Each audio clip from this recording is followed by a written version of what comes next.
क्या आपने कभी सोचा है, जैसे ही इंसान की आंख बंद होती है और उसकी रूह जिस्म से निकलती है तो फिर उसके साथ क्या होता है? रूह कहाँ जाती है? आइए इसका जवाब कुरान और सही अहादीस से जानते हैं। अल्लाह ताला फरमाते हैं, कुल्लु नफ्सिन ज़ाइक़तुल मौत, हर जान ने मौत का मजा चखना है। जब मोमिन की मौत का वक्त आता है तो रसूलुल्लाह सल्लल्लाहु अलैहि वसल्लम ने फरमाया, फरिश्ते रोशन चेहरों के साथ आते हैं, फिर मलकुल मौत उसकी रूह को पुकारता है, ए पाकीज़ा रूह, अल्लाह की मग़फ़िरत और रज़ा की तरफ निकला। फिर वो रूह इस तरह निकलती है जैसे पानी का कतरा मुश्कीज़े के मुंह से बह जाता है। इसके बाद फरिश्ते उस रूह को आसमानों की तरफ ले जाते हैं। हर आसमान के फरिश्ते उसका खैर मख्तम करते हैं, यहाँ तक कि उसका नाम इल्लियीन में लिख दिया जाता है। फिर अल्लाह ताला के हुक्म से रूह को दोबारा तबर की तरफ लौटा दिया जाता है, जहां उससे सवाल किए जाते हैं।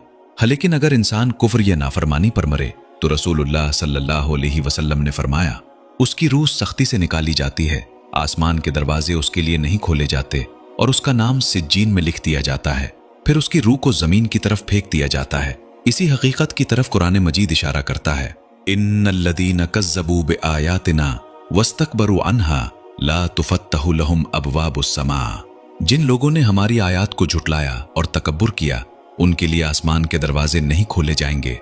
फिर कब्र में 2 फरिश्ते आते हैं और 3 सवाल करते हैं, तुम्हारा रब कौन है, तुम्हारा दीन क्या है, और ये शख्सियत कौन है जो तुम में भेजी गई? मोमिन सही जवाब देता है तो उसकी कब्र जन्नत की खिड़की बन जाती है, और नाफरमान या काफिर जवाब नहीं दे पाता तो उसके लिए अजाब का आगाज हो जाता है। मेरे भाई और बहन, मौत के बाद रूह का सफर खत्म नहीं होता, बल्कि असल जिंदगी का आगाज होता है। इसलिए आज ही अपने रब से ताल्लुक मजबूत कीजिए, नमाज की पाबंदी कीजिए, गुनाहों से तौबा कीजिए और उस दिन की तैयारी कीजिए जब हमारी रूह भी अपने खालिक के हुजूर पेश होगी।